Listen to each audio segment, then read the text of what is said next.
우리는 참으로 풍족한 시대에 살고 있습니다.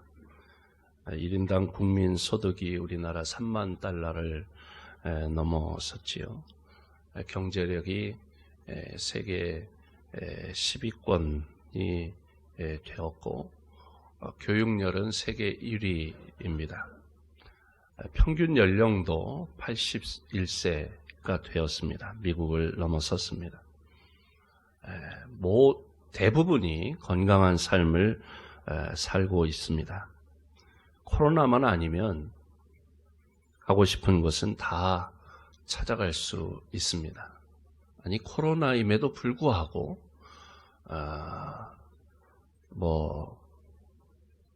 안 가는 곳 없이 다 갑니다. 3월부터 이제 코로나19 때문에 성전 예배 드리지 못하고 영상 예배를 드릴 때에도 코로나 걸릴까봐 교회 나와 예배는 못 드려도 페이스북을 보면 강원도 설악산에 가 있고 바닷가 리조트에 가 있고 서해안 펜션에 가 있는 사진들을 많이 올리고 있는 걸 우리가 보고 많은 목사님들이 이게 뭐냐 도대체, 그래서 코로나 걸릴까봐 교회는 안 오면서 놀러 갈 땐 다 가는구나, 그런 이야기들을 우리가 했습니다. 먹는 것도 참 잘 먹는 그런 시대에 우리가 살고 있죠. 어떤 자료에 보니까 옛날 왕들이, 우리나라 왕들이 먹은 음식, 하루에 음식 섭취한 양을 칼로리로 따져보니까 1700칼로리 정도를 드셨답니다. 그런데 오늘 이 시대를 살아가는 우리 사람들, 국민들의 음식 섭취를 칼로리로 따져보니까 평균 2000kcal가 넘는다는 거예요. 그러니까 옛날 왕보다 우리가 훨씬 잘 먹고 있다는 거예요. 풍요를 누리고 있는 거죠. 모든 면에서 먹는 것, 또 살아가는 데 필요로 하는 모든 편리한 것, 이런 모든 것이 다 풍요로워졌습니다. 그럼에도 불구하고 불행하다고 느끼고 말하고 치료받는 사람들이 많다는 것입니다. 우리나라 자살률은 전 세계 1위입니다. 우울증을 겪는 인구가 400만 명에 달한다고 합니다. 물질적으로, 문화적으로, 교육적으로 풍요로워졌는데, 넉넉해진 것 같은데, 편리해진 것 같은데, 왜 행복지수는 떨어지고 이전보다 더 불행하다고 느끼게 되는 것일까? 중국의 조폭 두목이자 재산이 7조 원에 달하는 전 세계 부자 순위에서 128위에 올랐던 스촨성의 한룽 그룹 류한이라고 하는 회장은 2014년 자신의 경쟁 조직에 속한 사람 8명을 살해한 죄와 11가지 죄목으로 그 조직원 4명과 함께 49살의 나이에 사형을 당했습니다. 사형집행관이 사형집행을 위해서 그의 어깨를 잡자 그는 갑자기 펑펑 울면서 이런 말을 남겼다고 합니다.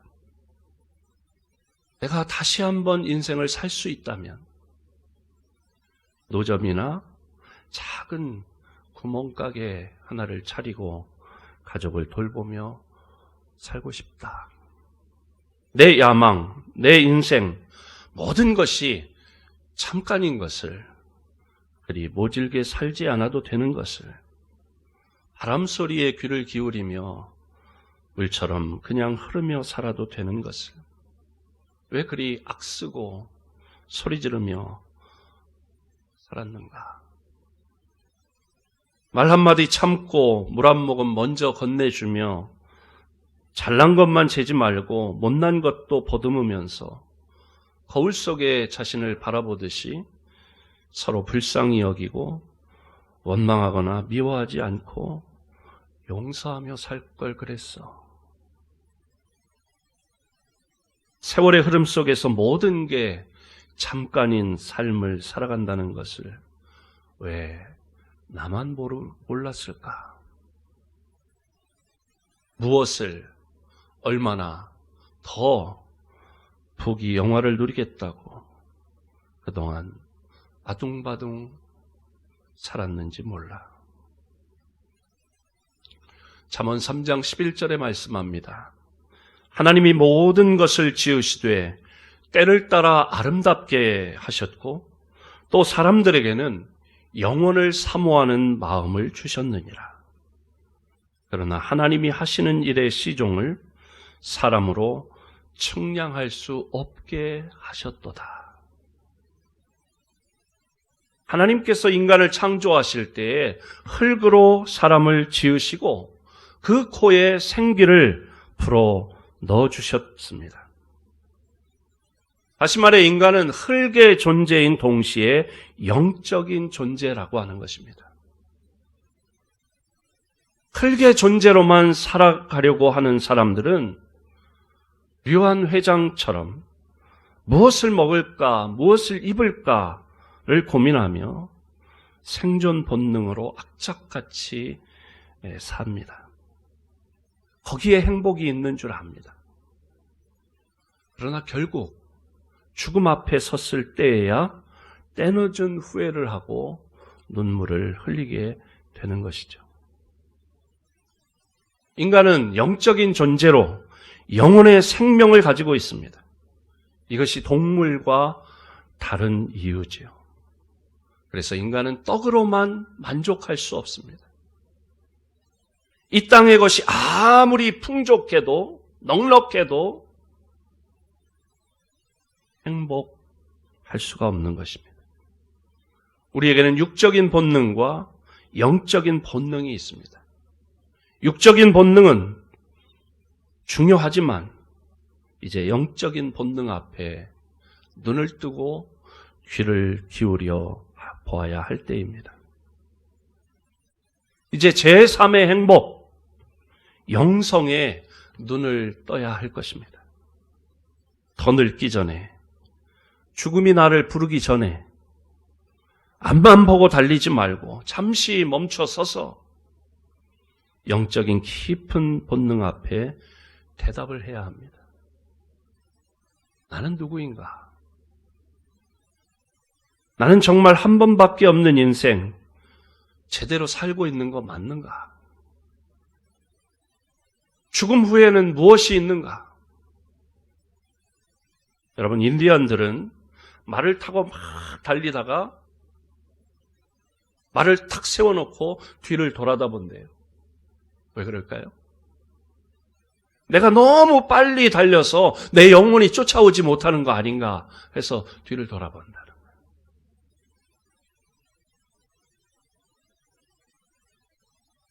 코로나 사태는 우리 이장로님 아까 기도하셨을 때 기도의 내용처럼 우리들로 하여금 잠시 뒤를 돌아보는 기회를 주는 것 같아요. 우리가 당연히 생각하고 살았던 일상들에 대해서 다시 한번 되짚어보게 되는 그런 기회가 되는 것 같습니다. 류한 회장의 가장 큰 슬픔은 무엇이었습니까? 그가 너무 늦게 이것을 깨달았다는 것입니다. 누구나 인생을 살면서 세 가지를 깨달아야 하는데, 인정해야 하는데, 첫째는 인간이 반드시 죽는다는 것입니다. 인간은 반드시 죽는다는 것. 두 번째로는 언젠가는 내가 하고 있는 것, 또 손에 쥐고 있는 모든 것을 내려놓고 가야 한다는 거죠. 그렇게 움켜쥐려고 했지만 죽을 때는 손을 펴고 빈손으로 갈 수밖에 없고, 그렇게 챙겨 넣으려고 했지만 죽을 때 입고 가는 옷의 수위에는 주머니가 없어요. 왜? 넣고 갈 필요 없다는 거예요.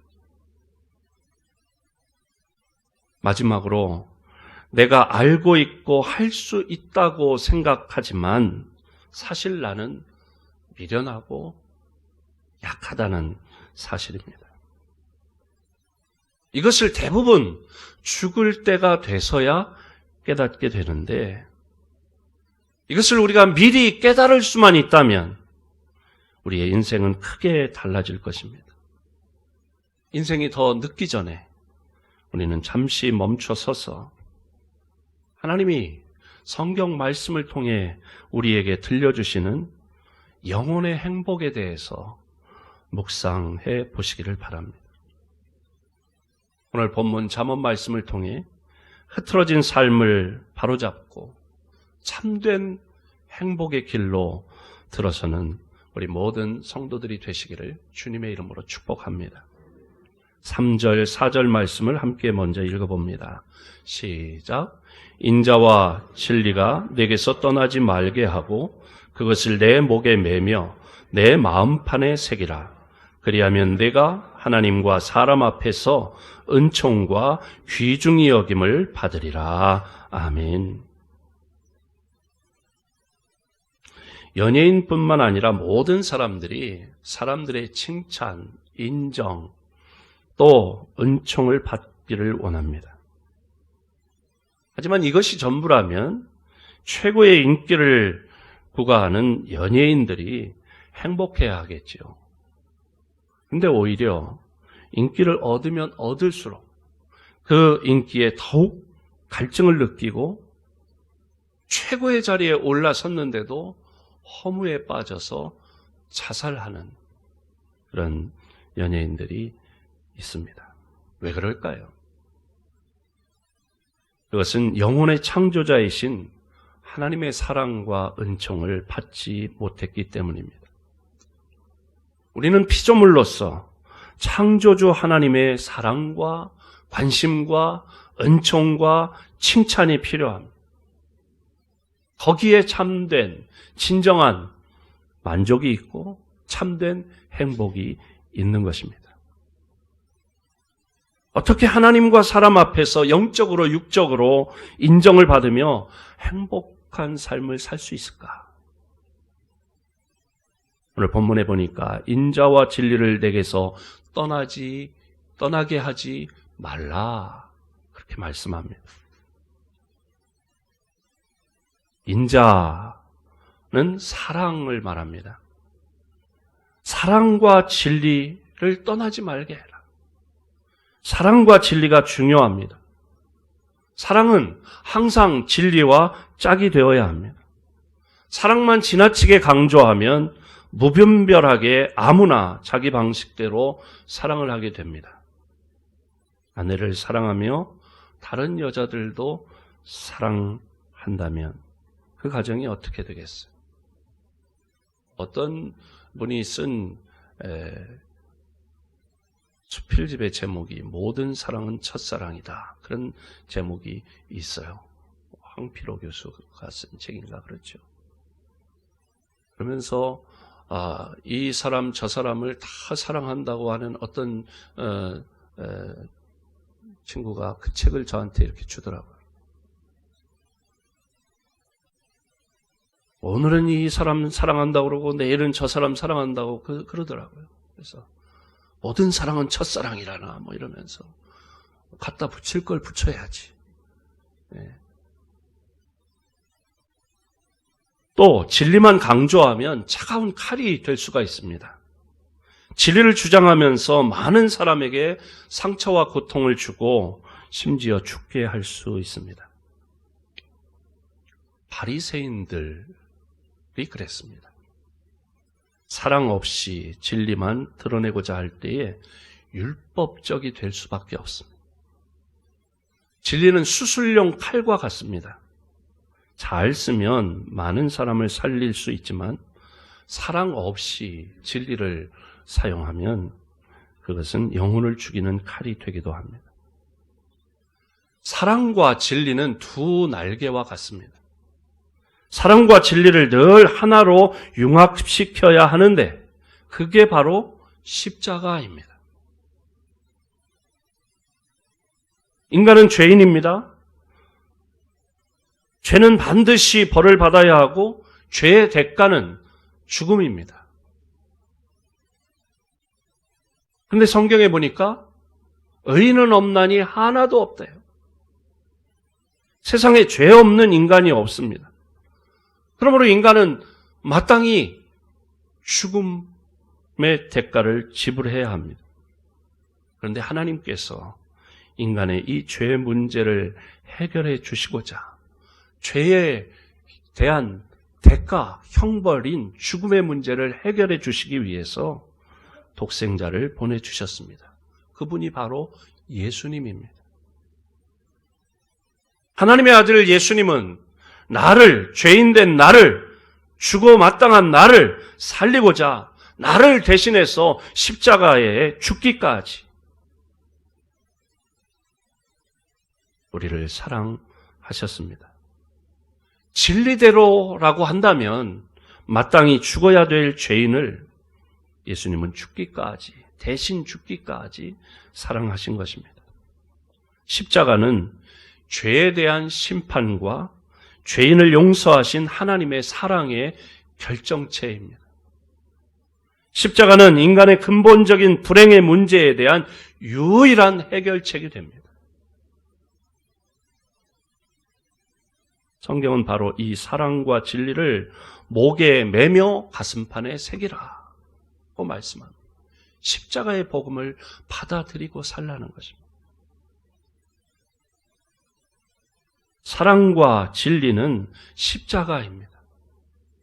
십자가를 받아들이고 가슴에 새기라는 것이죠. 우리는 십자가의 복음을 받아들여야 합니다. 그리고 십자가의 정신으로, 십자가의 마음으로 살아야 합니다. 십자가 목걸이만 메고 다니지만 말고 그 마음을 가슴에 새겨야 합니다. 그러면 하나님의 은혜를 우리에게 부어주십니다. 뿐만 아니라 십자가의 이 사랑과 진리로 우리가 이 세상을 살아갈 때에, 사람들을 대할 때에 사람들로부터도 존경과 인정을 받게 됩니다. 하나님께 칭찬과 인정을 받고 사람들로부터 인정받고 존경을 받으니까 행복은 자연스럽게 우리에게 주어지는 것이죠. 여기에 참된 만족이 있습니다. 십자가를 떠나서는 구원도 없고 인생의 의미도 없고 삶의 목적도 없는 것이죠.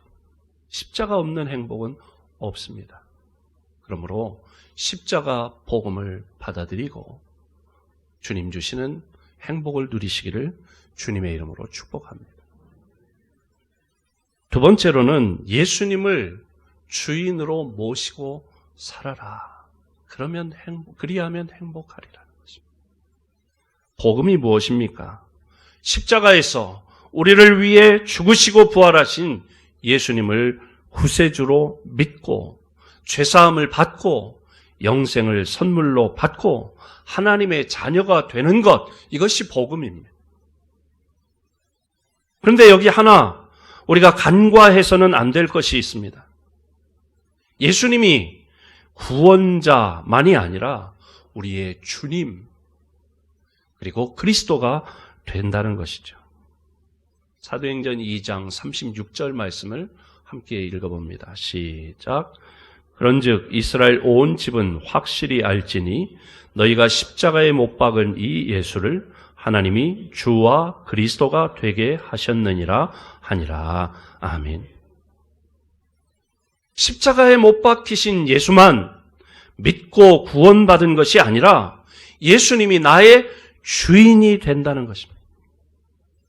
나의 죄를 담당해 주신 구원자요, 나의 주님이 된다는 것입니다. 주라는 것은 무엇입니까? 왕이란 뜻입니다. 주인이란 뜻입니다. 나를 통치한다는 뜻입니다. 그래서 본문 6절로 8절 말씀 함께 읽어봅니다. 6절에서 8절 시작. 너는 범사의 그를 인정하라. 그리하면 내 길을 지도하시리라. 스스로 지혜롭게 여기지 말지어다.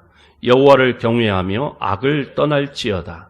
이것이 내 몸의 양약이 되어 내 골수를 윤택하게 하리라. 아멘. 스스로 잘난 체 하지 말고 하나님을 주인으로 인정하고 살라. 자기가 가장 지혜롭다고, 자기가 가장 유능하다고 생각하고 잘난 체하며 살다가 인간의 과학이 못할 게 없다고 그렇게 살다가 코로나19라고 하는 게 딱 나왔는데 인류 국가, 선진국, OECD 국가 뭘 어떻게 잘하고 있어요? 어떻게 그걸 이겨내고 있어요? 속수무책이.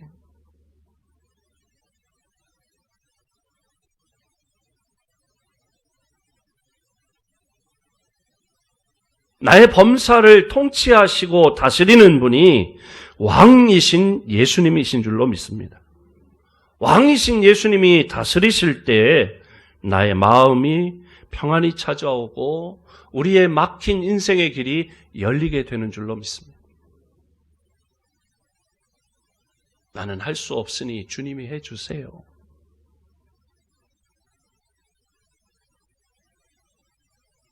심령이 담대해지고 주님께 맡기고 나니까 편안해지고 주님이 해주시니까 기쁨이 회복되고 그러고 나니까 면역력도 높아지고 병이 낫게 되고 치료가 급속하게 되고 병원에 갔더니 이제 더 이상 약 안 먹어도 된다고 하고 그러니까 얼굴에 윤기가 나는 거예요. 이것이 행복의 길인 줄로 믿습니다. 예수님을 주인으로 인정하고 모시고 살아라. 그리하면 행복하리라 하는 것입니다. 세 번째로는 하나님을 공경하며 살아라. 그리하면 행복하리라. 9절, 10절 말씀 함께 읽어봅니다. 9절, 10절 시작. 내 재물과 내 소산물의 처음 익은 열매로 여호와를 공경하라. 그리하면 내 창고가 가득히 차고 내 포도즙 틀에 새 포도즙이 넘치리라. 아멘. 이 말씀 읽으면서요, 좀 이렇게 액센트를 주고 힘주어 읽어야 할 그런 말씀들이 있어요. 내 재물과 내 소산물의 처음 익은 열매로 여호와를 공경하라. 그리하면 내 창고가 가득히 차고 내 포도즙 틀에 새 포도즙이 넘치리라. 듣기만 해도 읽기만 해도 행복하지 않으세요? 창고가 가득히 차고 포도즙 틀에 새 포도즙이 넘치리라. 감이 안 오시나 봐요. 내 지갑이 가득히 차고 내 통장에 잔고가 넘치리라. 이제 감이 오시는 모양이에요. 내 포도즙 틀에 새 포도즙이 넘치리라. 날마다 새로운 은혜, 날마다 새로운 건강, 주마다 새로운 축복, 달마다 새로운 은혜. 새롭다는 거예요. 새로운. 날마다 새로운 은혜를 주시고. 자고 일어났는데 막 힘이 나는 거예요. 자고 일어났는데도 막 개운치가 않고 막 이게 아니라 자고 일어났더니 지난밤 막 피곤했는데 자고 일어났더니 개운하고 심장이 여전히 쿵쾅쿵쾅쿵쾅 박동을 해주고 있고, 새로운 은혜. 숨을 쉬어보니까 숨이 쉬어져.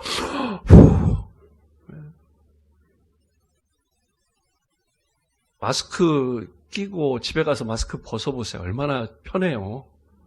그렇죠? 숨 이렇게 자유롭게 쉴 수 있다는 게. 날마다 새로운 은혜.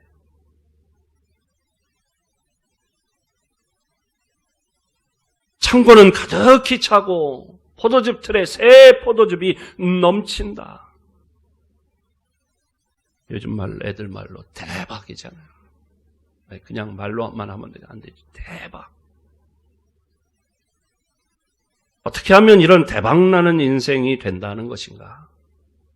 행복한 삶을 살 수 있다는 것인가? 하나님을 공경하라.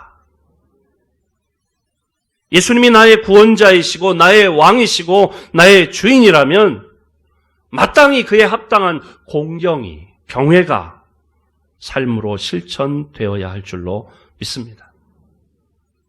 그것을 오늘 여기 9절에는 뭐라고 합니까? 내 재물과 내 소산물의 처음 익은 열매로 여호와를 공경하라. 첫 열매를 드린다는 것은 또 다른 신앙의 고백입니다. 하나님이 나의 주인이시고 모든 것이 주님이 나에게 주신 것이라는 고백인 것입니다. 소득의 11조를 하나님께 드리는 것이 하나님을 인정해 드리는 것이죠. 공경하는 것입니다. 감사의 예물을 드리는 것, 하나님께서 해주셨기 때문에 이렇게 됐다는 것, 감사하다는 거죠. 하나님을 공경하는 것입니다.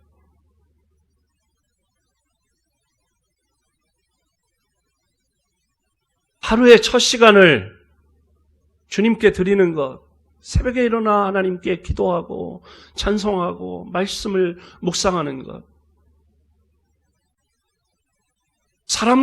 사람들과 그 누구와 대화하기 전에 하나님과 대화를 나누는 기도하는 것, 누구 말을 듣기 전에 하나님의 말씀을 읽고 듣는 것, 그게 하나님을 공경하는 것입니다. 한 주의 첫날 주일을 성수하는 것, 그것이 하나님을 공경하는 것입니다.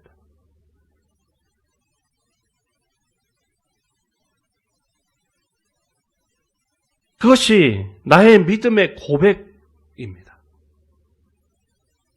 하나님을 하나님으로 인정하고 공경하는 것이 차고 가득 차고 넘치는 대박나는 인생이요, 거기에 우리의 행복이 있는 줄로 믿습니다. 내 인생에 정말 예수님이 구세주요 나의 주인이십니까?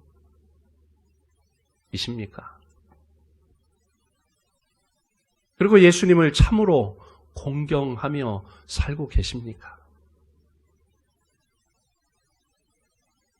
예수님을 떠나서는, 십자가를 떠나서는 행복이 없습니다. 오늘 말씀을 가슴에, 마음판에 새기고 십자가의 은혜를 감사하며 십자가의 마음으로 사람들을 대하고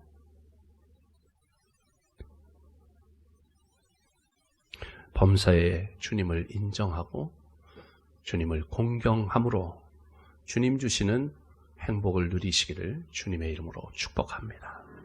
하나님 감사합니다.